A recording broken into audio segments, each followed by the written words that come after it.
My father raised his crystal glass, the expensive champagne catching the light, and looked right at me. "We only invited you out of pity," he said loudly. "Don't stay long." Beside him, my sister laughed, wiping a fake tear. "You really are a failure." They brought me to their New Year's dinner just to humiliate me in front of their wealthy friends. I didn't scream. I just smiled, took a slow sip of my drink, and quietly walked out the door. What they didn't know was that I had the deed, the recordings, and the power to freeze their entire fake empire. 1 week later, the family cabin was sold. Their joint accounts were locked, and the bank statements started arriving. Before I tell you how their whole world collapsed, let me know where you are watching from in the comments below.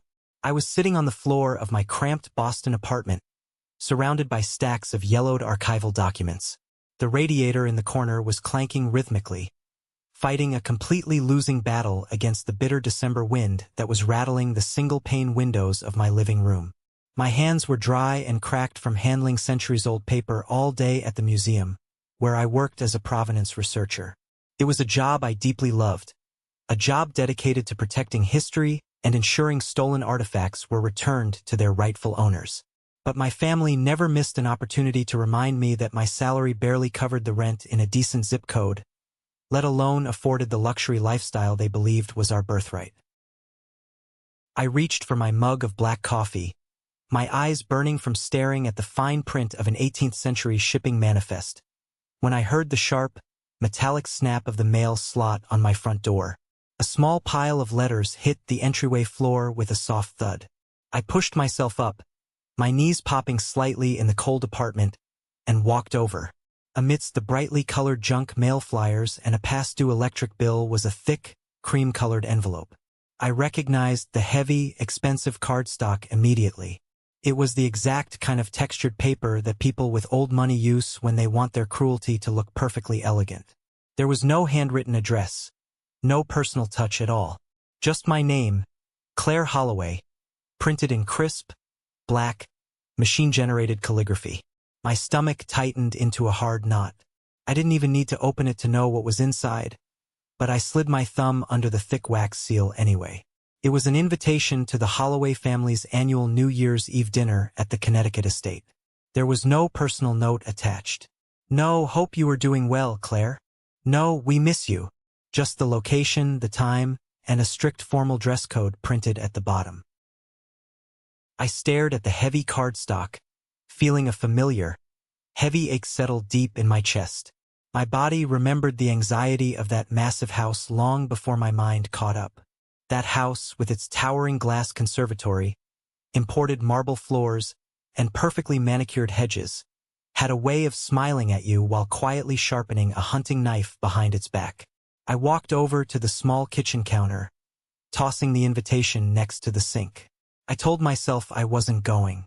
I was 29 years old. I was too old, too tired, and too bruised to keep walking into rooms where love was treated like a corporate performance review.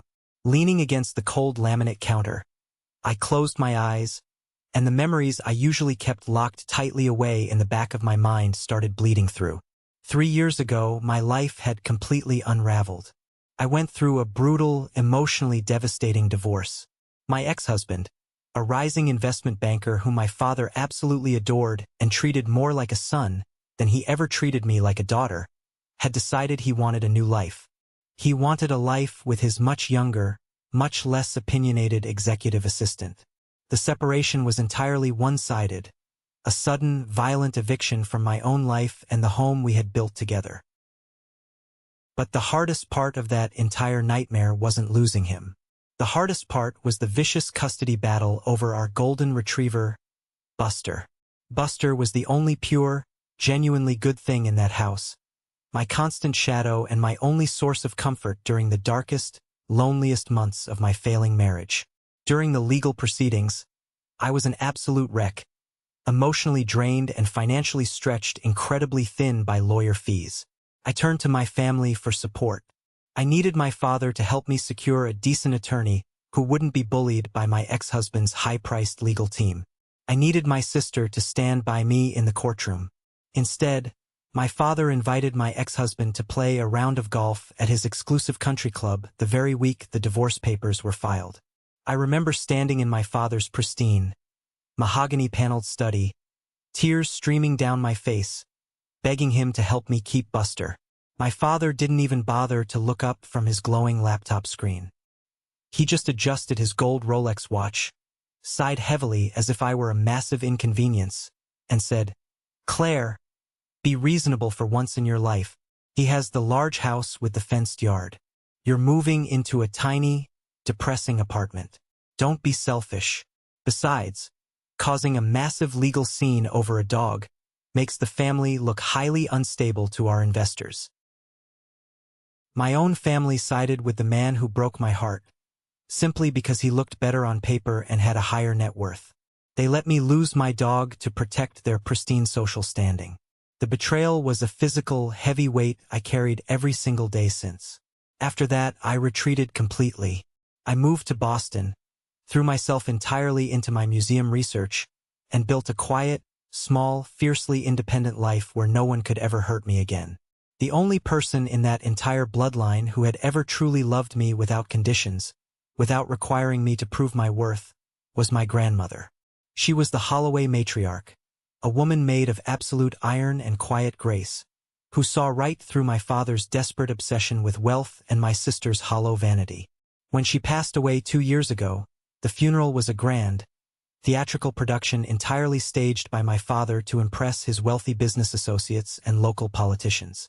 I stood in the back row by myself, gripping my cheap black wool coat, crying silent, bitter tears for the only safe harbor I had ever known in this world.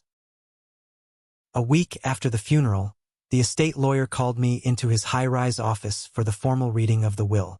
My father and sister were there, sitting on the leather couches, looking bored and highly expectant. They assumed they were getting absolutely everything. But my grandmother knew exactly who they were when no one else was watching.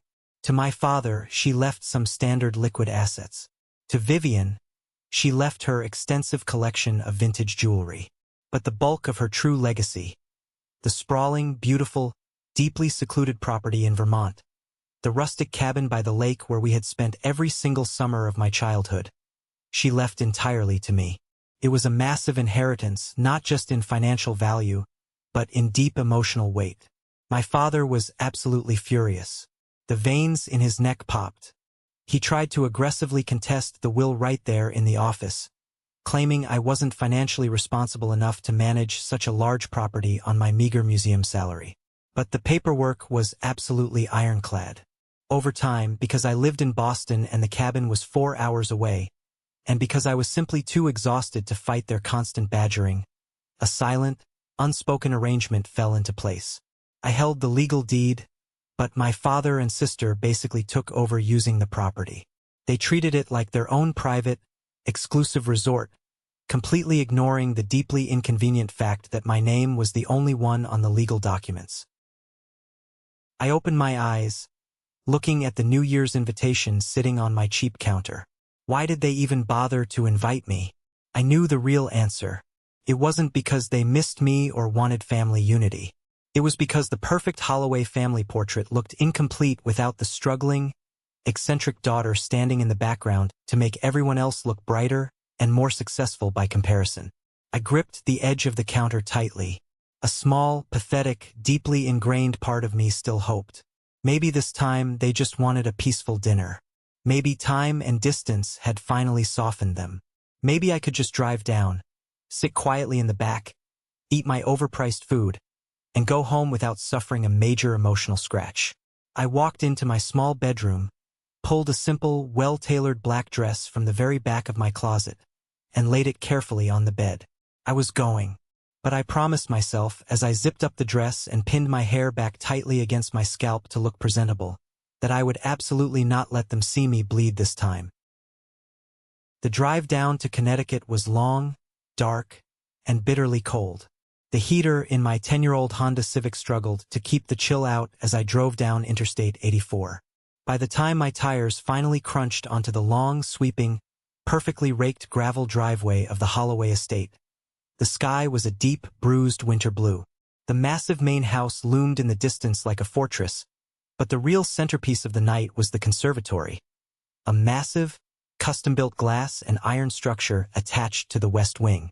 It was glowing brightly from the inside with soft, golden candlelight, looking exactly like a beautiful jewel box designed exclusively to make anyone standing on the outside feel utterly inadequate.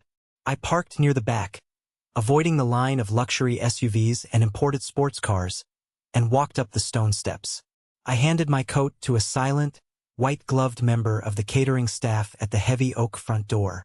The moment I stepped over the threshold into the conservatory, the air completely changed.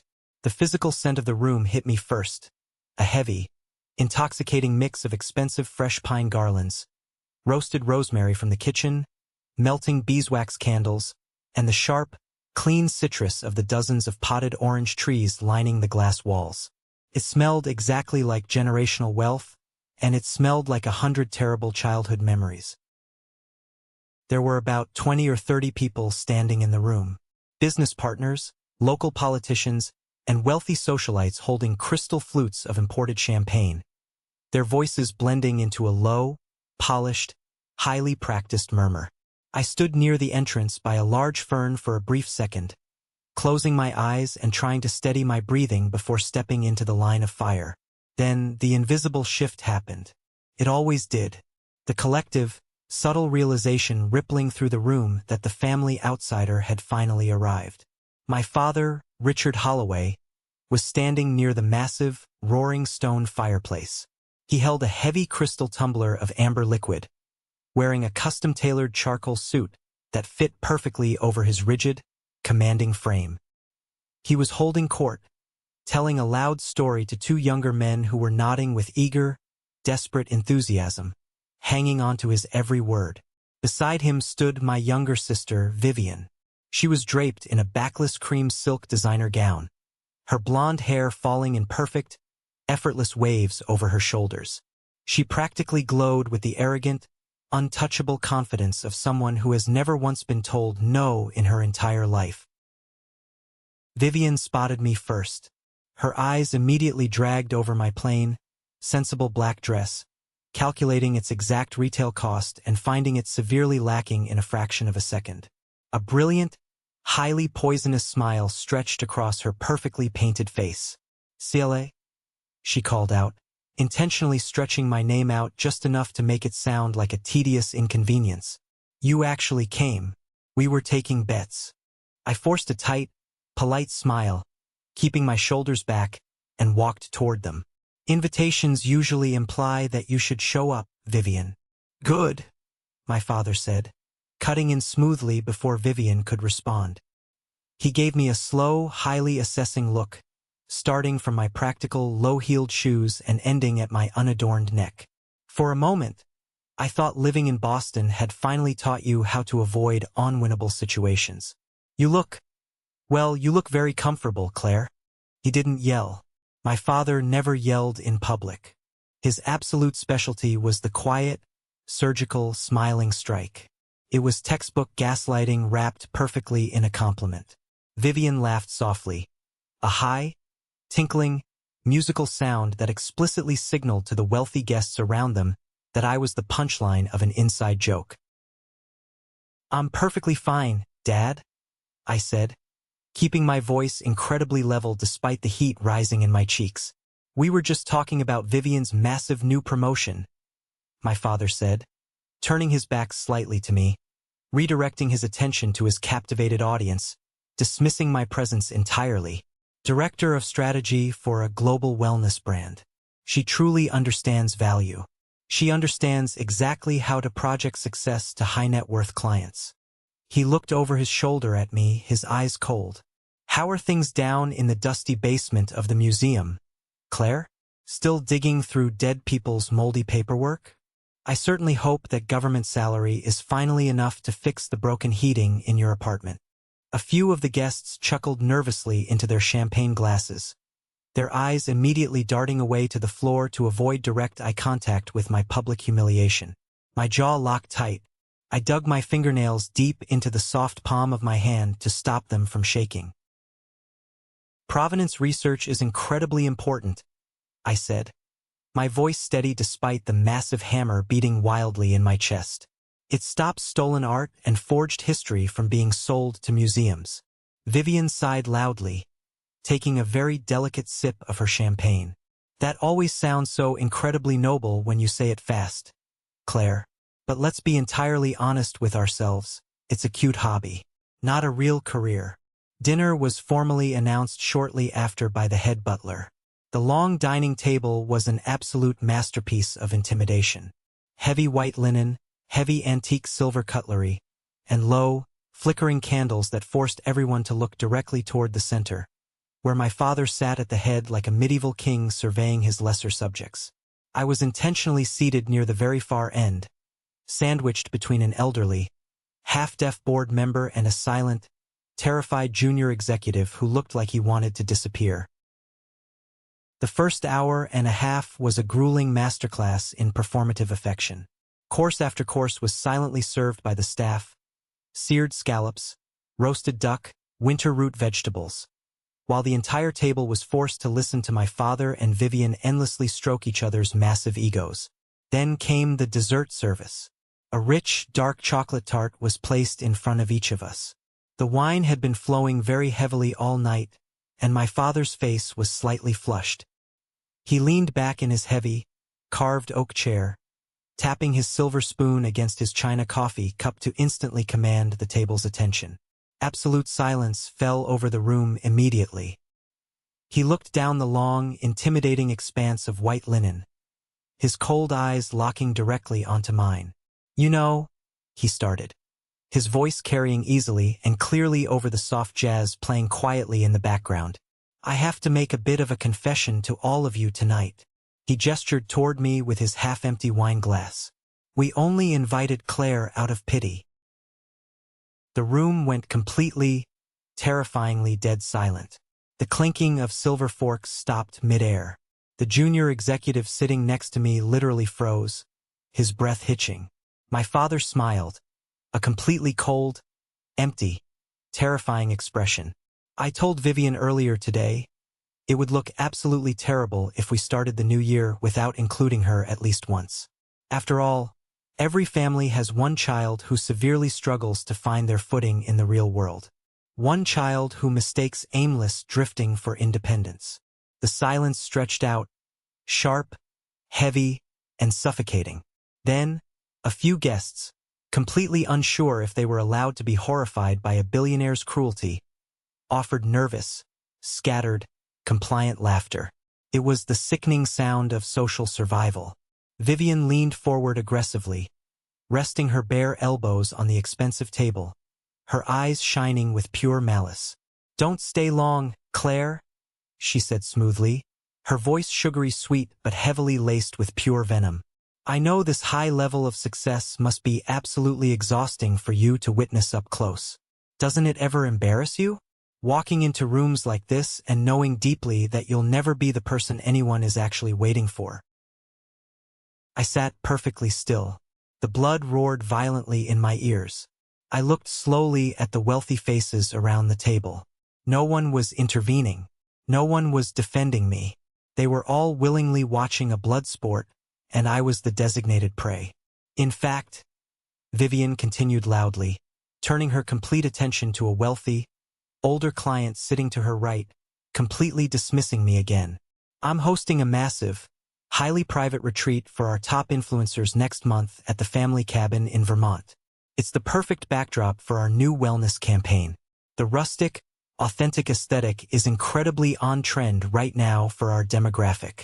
My father nodded vigorously in agreement. "Yes, the Vermont property is an absolutely excellent asset. I've actually been showing it to the Sullivan Investment Group this week as a prime example of our family's long-term stability and generational wealth. They were openly talking about my cabin, my grandmother's inheritance. They were parading it around in public, selling access to it, building their entire fake corporate empires on the absolute foundation of my property, all while looking me dead in the eye and calling me a pathetic failure. I didn't flush. I didn't cry. I didn't scream. Instead, a strange, absolute, terrifying clarity washed over my entire body. the very last remaining string of hope I had for this family. The tiny thread I had held onto for years snapped completely and permanently. I slowly, deliberately set my heavy linen napkin on the table beside my untouched plate.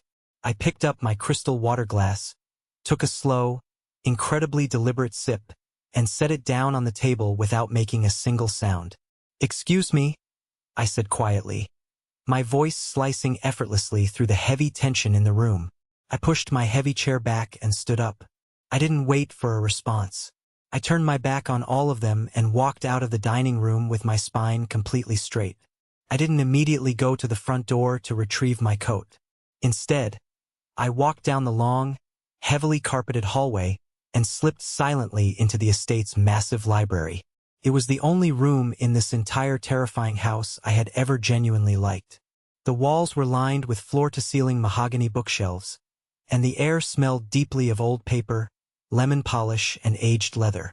It was completely, beautifully silent in here, a stark, necessary contrast to the echoing cruelty of the dining room I had just escaped. I walked over to the large, leather-topped executive desk sitting near the massive bay window. I needed a moment to breathe, to stop my hands from shaking violently, to collect myself before I drove 4 hours back to Boston. I looked out the dark window into the pitch-black night, watching the bare, skeletal branches of the ancient oak trees scratching wildly against the glass in the winter wind. They hated me. They truly, deeply, fundamentally hated me. But they loved what I legally owned. I leaned heavily against the edge of the desk, resting my cold hands on the smooth leather surface. As I did, my fingers brushed against a thick, open manila folder sitting right next to a brass lamp. My father was incredibly meticulous about his business, but he was also incredibly arrogant. He never bothered to lock his office or put away his papers during parties because he assumed absolutely no one would ever dare enter his personal sanctuary. I looked down. The top document immediately caught my eye. It had the bold, official letterhead of a major commercial banking institution. I knew I shouldn't have looked, but the name printed clearly at the very top of the account summary made my breath catch in my throat. Claire Holloway. I reached out and turned on the small brass desk lamp, pulling the heavy folder closer to the light. My heart began to pound against my ribs like a trapped bird trying to escape. Underneath the primary bank summary was a thick, stapled stack of highly detailed financial printouts. I started flipping through them quickly, my eyes desperately scanning the rows of numbers and the dense legal jargon. It took me a few minutes to fully piece it together, but when the horrific reality of what I was looking at finally clicked into place in my brain, a massive wave of cold nausea washed over me, making my knees physically weak. Because the massive cabin in Vermont was legally completely in my name, my father and Vivian had aggressively convinced me years ago to open a joint convenience bank account to easily handle the property taxes, the utility bills, and basic maintenance costs. They told me it was just for logistics, so they didn't have to bother me every time a pipe burst. I signed the paperwork at the time, handed them the debit cards, and never looked at the statements again. I foolishly trusted my own blood to pay for what they used. But they hadn't just paid the electric bill. I looked in utter horror at the credit card statements linked directly to that primary convenience account. There were hundreds of thousands of dollars in revolving charges.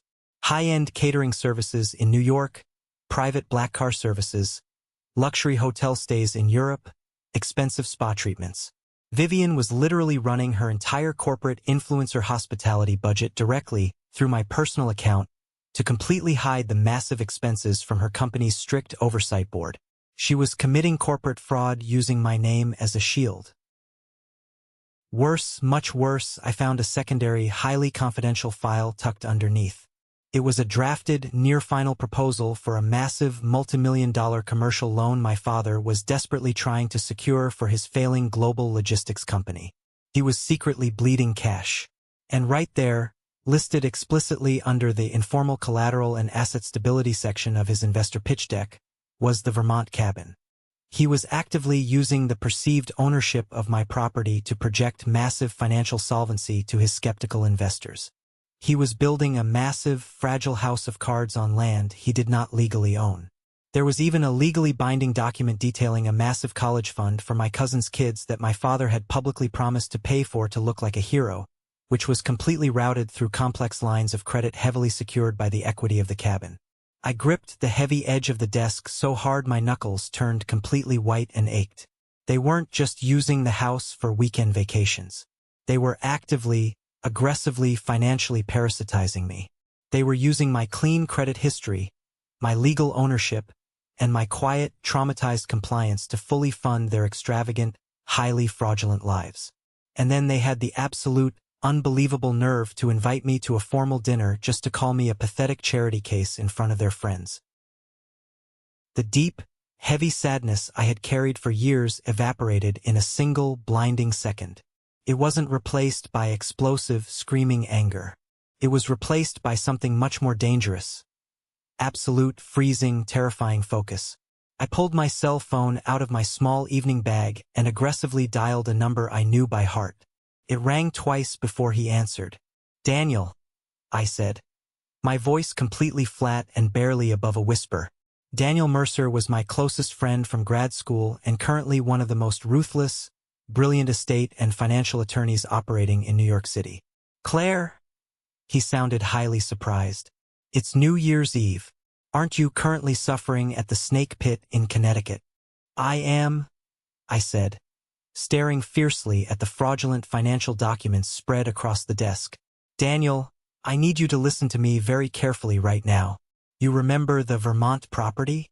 And the joint convenience accounts?" "Of course I do. The ones I practically begged you to close 3 years ago. I want to sell the cabin. Immediately. And I want to sever every single financial tie to those accounts. I want them locked. Right now." There was a brief, heavy pause on the line. Daniel didn't ask if I was sure. He didn't ask if I was being overly emotional. He heard the absolute dead calm in my voice and shifted instantly into aggressive lawyer mode.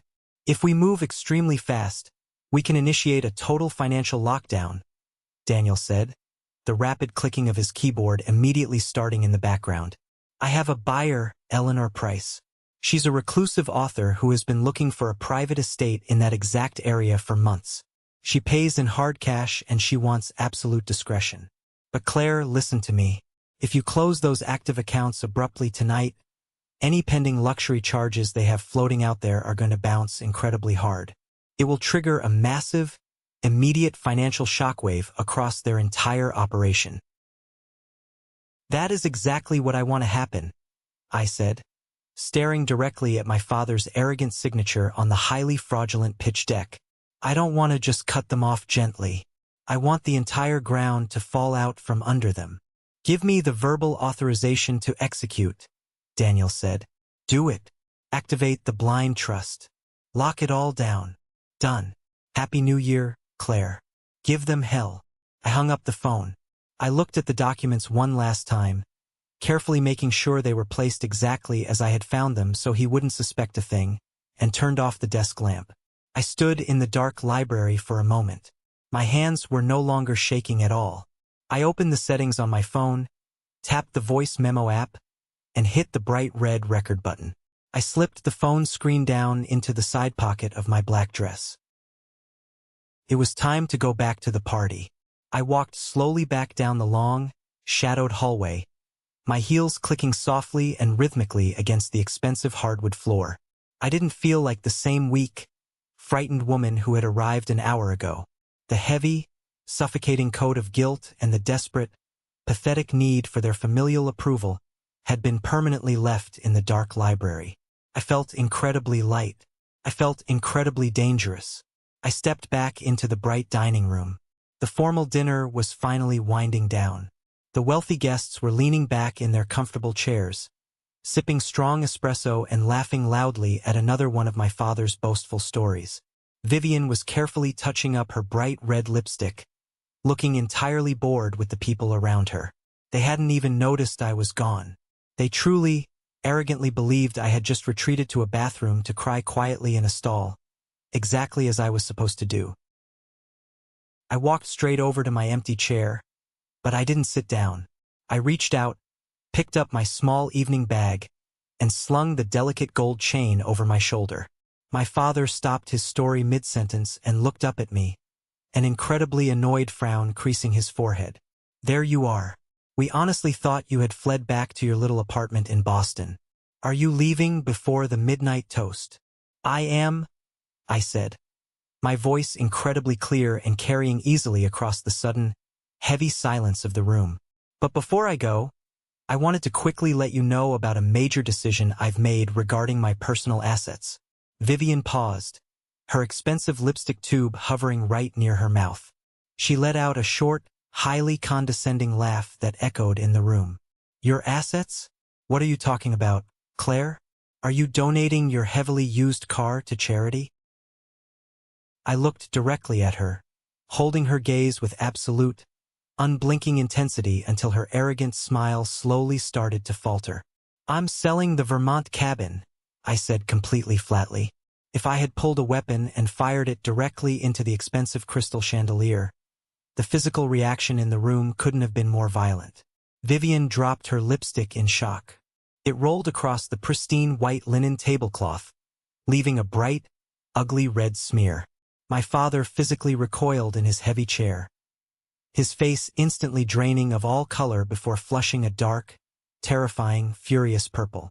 The wealthy guests around them completely froze, suddenly acutely aware that they were permanently trapped in a vicious family war zone. That's not funny, Claire, Vivian snapped, her voice suddenly shrill and panicked. The polished, elegant persona completely vanished in a second. People are heavily booked there. My company has a massive executive retreat scheduled next month. You can't just joke about selling it. I'm not joking at all, I said, entirely unbothered by her panic. The buyer has already been secured. The legal paperwork is being drafted by my lawyer as we speak. My father stood up violently. The heavy oak chair scraped aggressively against the hardwood floor. He leaned far over the table, his eyes wide and wild, looking exactly like a desperate man who had just realized he stepped on a live landmine. You will do no such thing, he hissed, his voice dropping to a terrifying, guttural whisper meant to intimidate me. That cabin is family property. It is part of the Holloway legacy. You absolutely do not have the authority to disrupt my sensitive business arrangements. No, Dad, I replied, my voice perfectly steady and ice-cold. It's family mythology. Legally, the deed is solely in my name. You know that. You signed the probate papers at the lawyer's office after the funeral. You know exactly who owns it. You vindictive little bitch. My father spat venomously, losing every single ounce of his refined, aristocratic charm. The wealthy guests looked away, utterly horrified, staring blankly at their dessert plates. Do you have any idea what you're interfering with right now? I am finalizing a major corporate partnership. They are fully expecting access to that property as collateral. Then you shouldn't have built your entire financial stability on collateral you do not legally own, I said, watching the thick vein pulse violently in his neck. Vivian was entirely out of her chair now, rounding the table aggressively toward me. Her eyes were wide with pure terror. Claire, stop this right now. You are insane. You're doing this because you're incredibly jealous of me, because your husband left you and you have absolutely nothing. If you sell that cabin and lock those accounts, my firm will heavily audit my hospitality expenses. I will lose my promotion. I could lose my job. Maybe, I said, looking her up and down with absolute disgust. You should have strongly considered that before you spent tens of thousands of dollars on my credit line to fund your lifestyle, and then told a room full of people that I was a pathetic failure. My father stepped quickly around the table, standing only inches from my face. He tried to use his massive physical size to severely intimidate me, looming over me with a look of pure, unadulterated hatred. Listen to me very carefully, he said, his voice shaking with uncontrollable rage. You are going to walk out into the hallway right now, call whoever you just called, and completely reverse this. Right now. Because if you walk out that front door tonight with this ridiculous plan intact, I swear to God, Claire, I will cut you off completely. You will never use the Holloway name. You will never see a single dime of my money. You will die completely alone. It was the ultimate terrifying threat. The exact threat that kept me quietly obedient for 29 years. The profound fear of total abandonment. But looking at him right now, seeing the raw desperation and the ugly, greedy truth sweating profusely out of his pores, I felt absolutely nothing but profound disgust. I smiled. A real, genuine, deeply satisfied smile. "You can keep the name, Dad," I said quietly, looking him dead in the eye.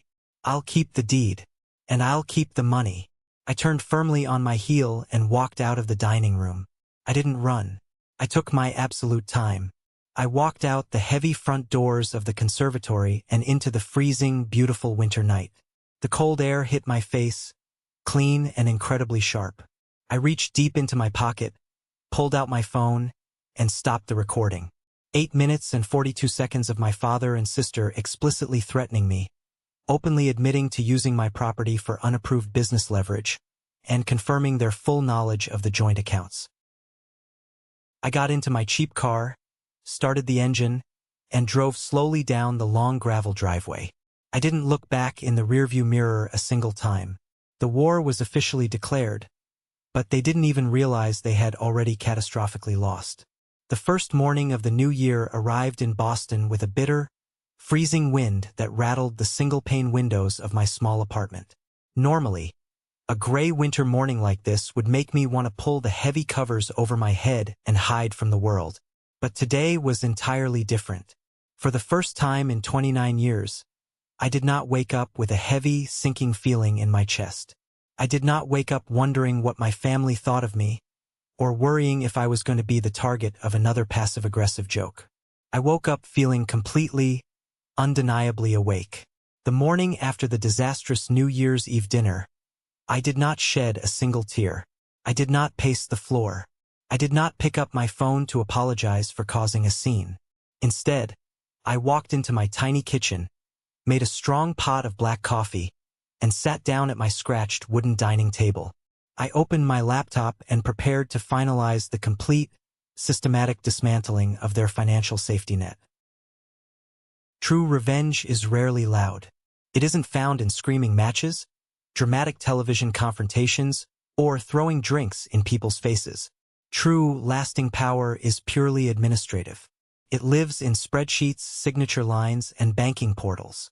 It is entirely invisible until it is far too late to stop the momentum. At exactly 9 in the morning, my phone buzzed on the table, vibrating against the wood. It was Daniel, my lawyer. He had spent his entire holiday morning working through the complex legal structures we needed to establish to make this execution flawless. "Good morning, Claire," Daniel said, his voice crisp, alert, and entirely professional. "Are you sitting at your computer? We have a very tight, highly sensitive window to lock this down before the commercial banks open for standard business tomorrow morning. The second your father realizes what you've done, he is going to try and fight dirty." "I have my coffee, and my laptop is open," I replied, clicking the secure email portal link he had just sent over. "Walk me through the exact process." "First, we deal with the Vermont property," Daniel explained, the sound of heavy legal papers shuffling in the background. "Instead of a direct, immediate market sale, which could get incredibly messy if your father tries to aggressively file a frivolous injunction to stall us in court, we are transferring the deed completely out of your personal name. We are moving it directly into an irrevocable blind trust. Eleanor Price, our cash buyer, will lease the property exclusively from the trust for the next 6 months, while the final sale quietly processes in the background." I listened carefully, taking a slow sip of my hot coffee. "What exactly does that mean for them today?" "It means," Daniel said, a hint of deep satisfaction in his tone, "the moment you electronically sign this digital document, you are legally transferring total control to the trust. That means absolutely no one, not even you, can casually grant access to that property. The heavy gate locks are being changed today. A private security firm is already en route to physically secure the perimeter. Your father and Vivian are officially, permanently locked out of their absolute favorite toy." I scrolled down through the dense legal text on my screen. My eyes scanned the complex clauses that officially severed my family's unauthorized access to the only real inheritance I had ever received from my grandmother. I found the highlighted yellow signature line at the very bottom. I didn't hesitate for a single second. I typed my legal name, clicked the accept button, and instantly felt a massive, physical weight lift entirely off my shoulders. Done, I said, my voice steady. The cabin is officially gone. What is our next move? Now comes the part that is going to physically hurt them the most, Daniel said. The joint convenience accounts. I have the direct authorization forms ready to submit to the primary commercial bank. We are instantly freezing and permanently closing all 4 high-limit credit lines currently attached to your name. We are also officially revoking all authorized user privileges for Richard Holloway and Vivian Holloway. I opened the next attached document. This was the exact master account Vivian used to secretly fund her lavish, fake corporate lifestyle. This was also the exact reserve fund my father quietly dipped into whenever his massive logistics company couldn't cover basic vendor invoices. Are you absolutely 100% certain you want to do a hard close today? Daniel asked, pausing for a serious moment to ensure I completely understood the gravity of the action I was about to take. If we do a hard close right now, any pending luxury charges, any scheduled autopays, and any massive deposits they wrote corporate checks against are going to bounce instantly. It will trigger immediate fraud alerts and insufficient funds notices across their entire financial network. It will be an absolute, undeniable financial bloodbath on their end. I sat in silence for a moment, looking out my window at the falling snow. I thought about my father casually telling a room full of wealthy strangers that I was only invited to dinner out of pity. I thought about Vivian looking me dead in the eye and calling me a total failure while she was actively spending my credit limit to buy expensive designer shoes and impress her bosses. I thought about how they both completely abandoned me during my brutal divorce, actively siding with the man who tore my life apart. I thought about how they forced me to lose custody of my dog just to protect their fragile, pristine social image. They never gave me a single warning when they broke my heart. I was absolutely not going to give them a warning when I broke their wallets. Execute the hard close, Daniel, I said, my voice completely cold and unwavering. Shut off every single platinum card. Cancel every single autopay. Drain the reserve line back to 0 and lock the primary routing number. I want the financial umbilical cord completely, permanently severed. Executing right now, Daniel confirmed, the rapid clicking of his keyboard echoing over the phone line. I sat back in my wooden chair and watched the automated digital confirmation receipts flood into my email inbox one by one. Account closed. Access officially revoked. Card permanently terminated. Line of credit frozen. It took exactly 14 minutes to completely undo a decade of hidden financial parasitism. I didn't steal a single dime from my family. I didn't do anything even remotely illegal. I simply packed up the invisible financial scaffolding that had been quietly holding up their fake, glamorous lives and walked away. I closed my laptop, walked over to my living room window, and pressed my hand against the cold glass. I knew exactly what was coming. I knew the massive storm that was quickly gathering over the Connecticut estate, but for the very first time in my life, I wasn't afraid of the thunder. I had finally built my own shelter, and they were officially locked outside in the freezing cold. The fallout didn't happen immediately. The real world doesn't move as fast as a movie. It took exactly 7 days for the administrative poison to work its way completely through their fragile, interconnected financial system. But when the dominoes finally started to fall, they crashed with a spectacular, deeply satisfying violence. I didn't have to be physically present in the room to know exactly how it all went down. Between the frantic, screaming voicemails they left on my phone, the aggressive emails from my father's panicked corporate accountants, and the fast-moving, vicious gossip of the wealthy New England social circle, the picture of their destruction was incredibly clear. The first major, catastrophic blow landed squarely on Vivian. It was the first weekend of January. Vivian had proudly driven up to the Vermont mountains with 3 incredibly high-profile wellness influencers and a highly critical senior vice president from her firm. This was supposed to be the massive, exclusive winter retreat she had explicitly bragged about at the New Year's dinner. She had confidently promised them a rustic, highly luxurious weekend at her private family estate to secure a massive brand partnership that would absolutely guarantee her next major corporate promotion. They arrived at the long, winding dirt road leading to the cabin in a sleek fleet of black luxury SUVs. The influencers already had their phones out, ready to film the grand entrance. But when Vivian's private driver pulled up to the main driveway, they didn't find the welcoming, open wrought iron gates they expected. Instead, they found a heavy, industrial-grade steel chain wrapped tightly multiple times around the iron bars, secured by a massive, unbreakable padlock. Nailed directly to the center of the beautiful wooden gate was a bright, neon orange legal notice. It read in bold black letters, "No trespassing. Private property. Asset of the blind trust. All violators will be prosecuted." According to the incredibly panicked, hyperventilating voicemails Vivian left on my phone that afternoon, she had completely lost her mind in front of her important clients. She jumped out of the warm SUV in the freezing snow wearing her expensive designer boots, frantically pulling and screaming at the heavy steel chain. She absolutely humiliated herself in front of the senior vice president of her firm. She desperately tried to call the local estate caretaker on her cell phone, aggressively demanding he open the gate immediately, only to be coldly told that his employment contract had been permanently terminated by a Boston law firm days ago. Desperate to save face and stop the expensive retreat from completely falling apart, Vivian quickly pivoted her strategy.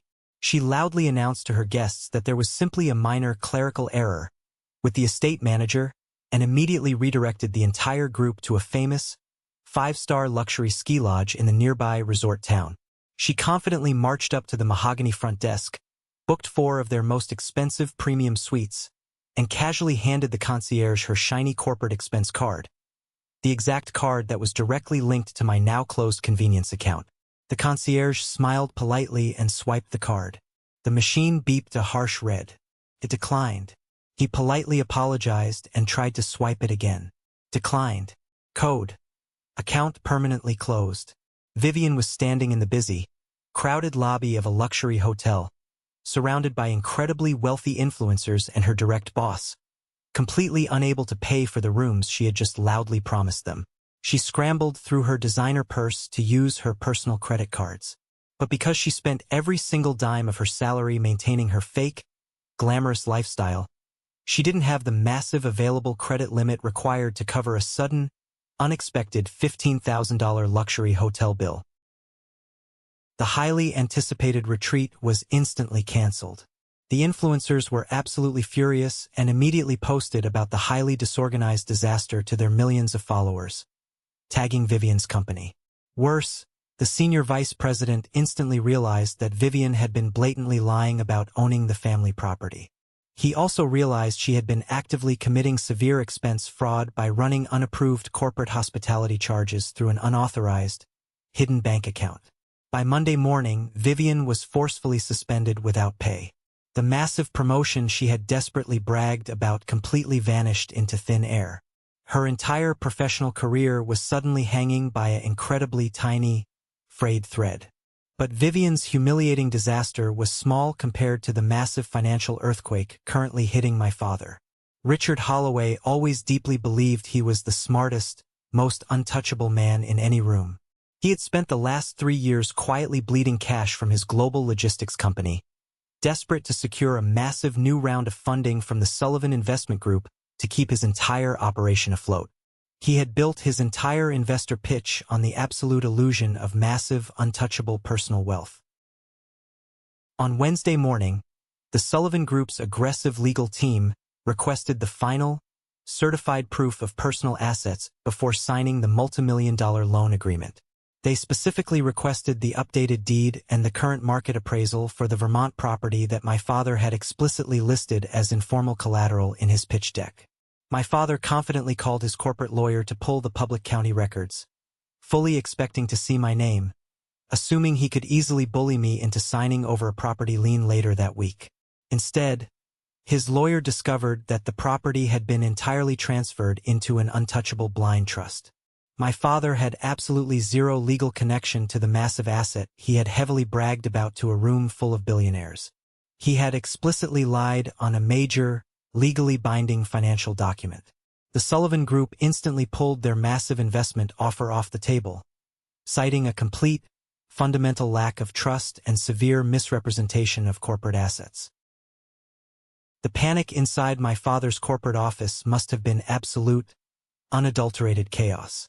Without that massive influx of loan cash, he couldn't cover his aggressive expansion debts.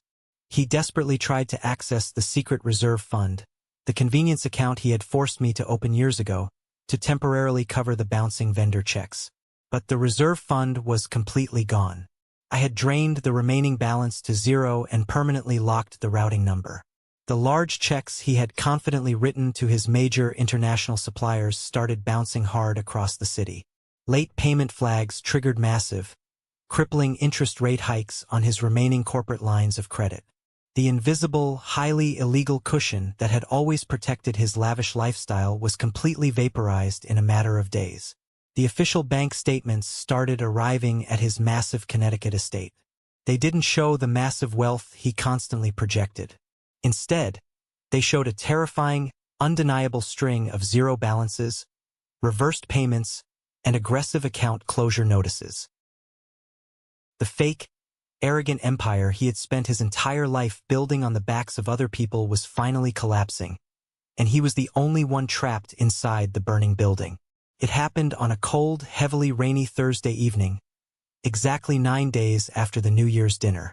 I was sitting comfortably on my couch in Boston, reading a hardcover book and listening to the rain hit the glass, when a heavy, aggressive pounding suddenly started at my front door. It wasn't a polite, normal knock. It was the frantic, violent hammering of someone who was completely losing control of their life. I carefully set my book down, walked slowly over to the door, and looked through the small brass peephole. It was my father and Vivian. They looked absolutely unrecognizable. The polished, aristocratic arrogance they had worn like heavy armor at the dinner party was completely gone. My father's expensive, custom-tailored suit was heavily wrinkled. His silk tie was pulled loose, and his face was flushed a dangerous, mottled red. Vivian looked absolutely wrecked. Her usually perfect hair was wet and heavily tangled from the rain. Her expensive makeup was visibly smudged down her cheeks, and she was shaking with a wild mixture of cold and pure, unadulterated fury. I calmly unlocked the deadbolt and slowly opened the door, deliberately leaving the heavy security chain firmly attached. I looked out at them through the narrow 3-inch gap. "What do you want?" I asked, my voice completely flat, showing absolutely no emotion. "Open this damn door right now, Claire!" my father roared, aggressively grabbing the edge of the wooden door and trying to violently yank it open, only to be stopped hard by the heavy steel chain. "Open this door before I call the police and have them break it down. You're currently trespassing in my building," I said calmly, leaning slightly against the doorframe, totally unbothered by his rage. "Lower your voice immediately, or I will gladly call building security and have you both escorted out to the street in handcuffs. You ruined absolutely everything," Vivian screamed, pushing her way in front of my father, heavy tears of pure rage streaming down her face. "Do you have any idea what you've done to me? My firm officially suspended me. The board of directors is conducting a massive investigation into my expense reports. They are aggressively questioning every single client retreat I ever hosted. You completely destroyed my promotion. You destroyed my entire life." "I didn't destroy anything, Vivian," I replied casually, looking directly into her wide, panicked eyes. "You destroyed your own career the exact moment you decided to commit severe corporate expense fraud using a credit card that didn't belong to you. I simply closed an account that was legally mine. What you chose to illegally charge to it is entirely your problem, not mine. You stupid, vindictive little girl," my father spat, his voice shaking with absolute rage. He leaned incredibly close to the gap in the door, his heavy breath smelling strongly of expensive scotch and raw desperation. The Sullivan Group completely pulled out. My entire logistics company is facing a severe liquidity crisis because of your ridiculous, emotional stunt. You are going to call your lawyer right now. You are going to aggressively reverse that trust transfer, and you are going to reopen those credit lines, or I swear to God, I will completely destroy your reputation. I will hire a massive team of ruthless lawyers to drag you through the mud until you lose that pathetic museum job. I looked at him, studying the desperate, sweating face of the man who was supposed to love and protect me. I didn't feel intimidated. I didn't feel small. I felt incredibly, undeniably powerful. Drag me through the mud? I asked, letting out a short, completely cold laugh. You want to talk about aggressively destroying lives? Let's talk about my divorce, Dad. Let's talk about how you aggressively protected a cheating investment banker because he was good for your precious golf club connections. Let's talk about how you actively helped him secure full custody of Buster, breaking my heart into a million pieces, just because you thought a messy legal fight would temporarily embarrass you at the country club. You have been financially and emotionally bleeding me dry for years, and the absolute second I stop quietly subsidizing your fraudulent life, you call me vindictive. You owe this family, my father yelled, slamming his heavy fist violently against the doorframe. You owe us your loyalty. I owe you absolutely nothing, I said, my voice dropping to a terrifyingly quiet, sharp whisper. Vivian lunged forward, trying to aggressively reach her hand through the narrow gap in the door to grab the collar of my shirt. I will literally kill you, Claire. I swear I will. Stop, I commanded, my voice sharp and loud enough to make her instantly freeze in her tracks. I calmly reached into the pocket of my sweater and pulled out my cell phone. I unlocked the screen, opened the voice memo app, and turned the volume all the way up to maximum. I pressed play. The crystal-clear audio from the New Year's Eve dinner filled the quiet, echoing hallway. We only invited you out of pity. Don't stay long, Claire. I know this level of success must be exhausting for you to witness. That cabin is family property. I am finalizing a major corporate partnership. They are fully expecting access to that property as collateral. If you sell that cabin and lock those accounts, my firm will heavily audit my hospitality expenses. I will lose my promotion. I let the recording play just long enough for them to hear their own arrogant, highly incriminating words echoing loudly in the hallway. Then I pressed pause. The silence that followed was absolute and deafening. All the explosive anger completely drained out of my father's flushed face, instantly replaced by stark, paralyzing, wide-eyed terror. Vivian stumbled backward away from the door, covering her mouth with her trembling hand, realizing exactly what she had confessed to on tape. That is an 8-minute recording of you both explicitly admitting to severe financial fraud, misrepresentation of corporate assets, and aggressive extortion, I said, looking at them with absolutely zero pity. I have already sent secure digital copies to Daniel, and I have backed it up to 3 separate encrypted cloud servers.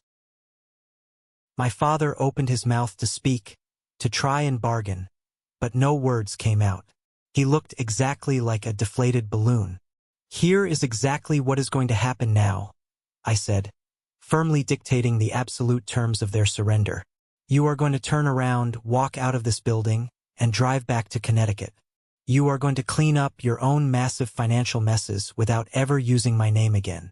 Because if you ever threaten me again, if you ever send a lawyer my way, or if you ever try to contact me for the rest of your miserable lives, this highly explicit audio file will instantly be on the desk of the IRS Fraud Division, the Sullivan Investment Group, and the strict board of directors at Vivian's firm.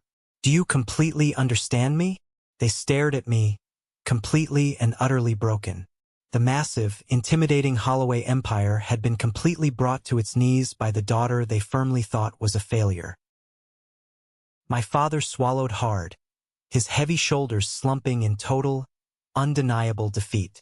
He didn't say a single word. He just slowly turned around and walked heavily down the hallway toward the elevator. Vivian lingered for a second, looking at me with a wild mixture of pure hatred and absolute, genuine fear, before turning and running after him into the shadows. I watched them step into the elevator together, the metal doors sliding shut to completely hide their ruined faces. I reached up, removed the heavy steel chain, and quietly closed my front door, locking the deadbolt with a satisfying, permanent click. Several months have slowly passed since that highly dramatic, rainy night in Boston. The transition wasn't an explosive movie ending with fireworks. It was a slow, quiet, peaceful settling of reality. I read the financial news occasionally, just to keep an eye on the massive ripples I caused in their world. My father's massive global logistics company didn't go completely bankrupt, but the severe liquidity crisis aggressively forced his hand. He had to quickly sell off 40% of his heavily guarded personal shares to a rival private equity firm just to cover his massive debts and keep the doors open. He was no longer the undisputed king of his own corporate boardroom. He was just another stressed, aging executive desperately answering to angry shareholders. His massive Connecticut estate, the site of the dinner party, was quietly listed for sale last month. As for Vivian, she incredibly didn't get fired, but the damage to her professional reputation was absolute and permanent. The firm's strict internal audit uncovered years of highly questionable hospitality expenses. She was permanently stripped of her corporate card, formally demoted from her management track, and heavily reassigned to a low-level desk job analyzing market data in a windowless office. The massive promotion she had desperately bragged about went directly to a younger, much more competent woman. The glamorous, influencer-heavy lifestyle she had built entirely using my credit line completely evaporated overnight. I haven't spoken a single word to either of them since I closed my apartment door that night. I didn't officially block their phone numbers. I simply stopped answering, letting their occasional, pathetic, desperate voicemails echo quietly into the void until they eventually gave up completely. Right now, I am sitting in my small, quiet apartment in Boston. The radiator in the corner is still clanking slightly, but it really doesn't bother me anymore. I have a warm cup of chamomile tea in my hands, and the early spring sunlight is finally streaming brightly through my windows, warming the floorboards. I honestly thought that cutting off my own bloodline would eventually leave me feeling incredibly empty or deeply guilty. Society constantly drills it into our heads that family is absolutely everything, that you must forgive highly toxic behavior simply because you happen to share the same DNA. But sitting here today, watching the dust motes dance in the sunlight, I don't feel empty at all. I feel incredibly light. I finally realized that true family isn't determined by blood. It is strictly determined by mutual respect, by unwavering support, and by the people who recognize your true value without needing you to constantly prove it to them. When the people who are supposed to love you only keep you around to use you as a financial buffer and an emotional punching bag, walking away isn't an act of betrayal. It is a necessary act of profound self-preservation. When the people using you can no longer extract value from your pain, they will aggressively call you a traitor. But in reality, that is the exact moment you finally find your true freedom. Thank you for sticking around and listening to my story. I hope this resonated with you in some way, especially if you've ever felt like the designated scapegoat in your own family dynamic. Have you ever found yourself in a similar situation where you finally had to cut the cord on toxic relatives who were using you? Let me know your experiences down in the comments. I read every single one of them. Now, if you made it all the way to the very end of this video, you are officially part of what I like to call the 1% Club. I have a special request just for you. Drop the letter W in the comments below. It stands for winner. It's our secret sign to recognize the incredible, resilient people who watched this entire journey and understand the true value of walking away from toxicity. If my story helped you, or if you just love a good comeback, please hit that like button and follow the channel. We have a lot more stories to share, and I'd love to have you along for the ride. Stay strong, protect your peace, and I will see you in the next one.